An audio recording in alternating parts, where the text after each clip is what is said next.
بداية كده واضح انك انت ملكة جمال.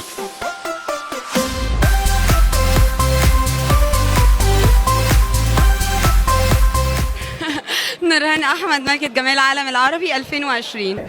بس هالبقرة سبحان الذي خلقها، حليباتها غير شكل. الفستان ده تصميم مين؟ فكرته جت ازاي يا نورهان؟ دي التاني مرة البس فيها من مصمم سوري. يا زين ما اخترتي. طبعا بقول له شكرا جدا على الاطلالة الحلوة. بدك عم تقولي لي شكرا لك، انا اللي لازم اقول لك شكرا. انت اخترتي الفستان ولا هو اللي اختار لك اللون، اختار لك التصميم، الدريس، انت تدخلتي؟ انا الجولري اختياراتي. برافو عليكي. حلم حياتي الصراحة ان انا اطلع على شاشات التلفزيون اقدم برنامج يكون خاص بالسيدات. هذا حلم هذا ولك هذا كابوس. الست الحلوة بتتعرف من ايه؟ الست الحلوة بتتعرف من ضحكتها،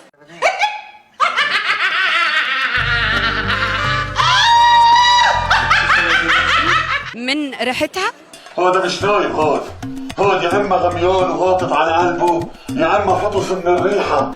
من اطلالتها. الله لا يوفقك. يعني هي دي بالنسبة لي الست الحلوة. بيقولوا ان الست المصرية اقل الستات جمالا في العالم العربي، صح ولا غلط؟ انت شايف ايه؟ ايه اللي بيحصل ده؟ ايه اللي انا شايفه ده؟ ايه الحلاوة دي؟ ده ايه الطراوة دي؟ طبعا انا عارفة ان ناس كتير هتقولي ان انا شبه ايشواريا، ففي شبه كبير. شو بتصل مرحبا. هل الست مطلوب منها تبقى مثيرة عشان تلفت الانتباه؟ في ساعات في ظروف معينة بتجبر البنت ان هي ممكن تبان بشكل يبان، بعدين ما ضروري يشوف هالمناظر المؤذية. بس انا ضد العري. لا بتزعليني منك ها؟ يعني انا البس حاجة حلوة قوي عليا، بس ما بقاش ان انا يعني هدفي ان هو العري. مش على الكلمة، مش على كتير. لا، احنا طبعا كملكات جمال اللي بيميزنا ان احنا طبعا بنبقى اجسامنا قابله للفساتين وللشو وللحاجات دي. طبعا انا يعني اهم حاجه عندي يا جماعه الموضوع الحر. اخ منك انت اخ. كم عملية تجميل عملتها نورهان؟ ولا واحده. لك تذكري منيح لك عفاف، لا يكون شي حدا هيك ولا هيك ولا هيك. والله والله والله ولا واحده، ولا شفايف ولا رموش ولا بوتكس ولا فيلر ولا اي حاجه. انا اصلا جيم، يعني ما باين، يعني اللي بيفهم هيعرف. فعلا المثل بيقول لا يصدق حتى يرى. الست تحب تتعاكس ولا لا يا نورهان؟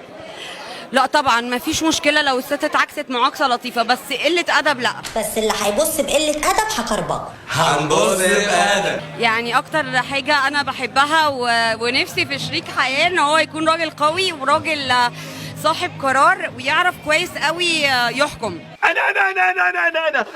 انا ايه اكتر معاكسة علقت معاكي؟ هفتكر لك، كنت في مول يا جماعه من كام يوم، وكنت بشوف الفستان، مره واحد لقيته بيقول لي هو انت ايه اللي خرجك من صينيه البسبوسه؟ اجري يلا على صينيه البسبوسه بتاعتك. وانا لبست طاقية لخفة، والجريمه اللي انا ممكن اعملها علشان محدش يعرف خالص. هو سؤال صعب وصريح، وانا هحب ان انا اجاوبك بصراحه. كملي لكن كملي، عم بسمعك كملي. لو يا جماعه مش هتحبس. حاسس انك هتوديني في داهيه على فكره. اول حاجه ان انا هراقب كل ضباط الشرطه اللي في مصر، تعمل له مراقبة غير معلنة 24 على 24 ساعة، لان في فئه كبيره قوي من ضباط الشرطه بيحكموا على الناس غلط، وهم اصلا بيبقوا مدمنين. وفي الاخر الحكم. وقف ثانية بدنا نعيد. وسافر على دبي، وبعد قبل ما اسافر على دبي هروح على طول على استاذ تركي آل شيخ. استغفر الله العظيم. لو تقدم لك عريس يا نورهان مرتبه 1200 جنيه، توافقي عليه ولا ترفضيه؟ لو بيصلي اوافق. ايه؟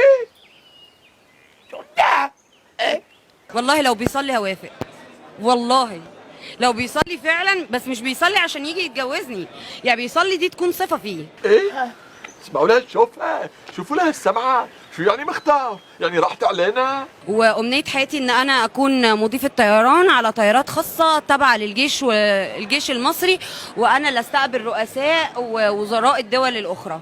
كبرانه معك الحكايه. طبعا استقبلهم بما اني ملكة جمال العالم العربي، فكون طبعا في احسن استضافه ليهم. انا عارفه انه ده شيء يثير الجدل، ازاي انا ملكة جمال وبدرس ضيافه جويه، بس دي حاجه تشرفني ان انا استقبل رؤساء الدول وانا اكون بمثل بلدي باسمها يعني. ودي اقل حاجه تقدري تعمليها لبلدي مصر. نص حزني ضحك. نعم نعم صح.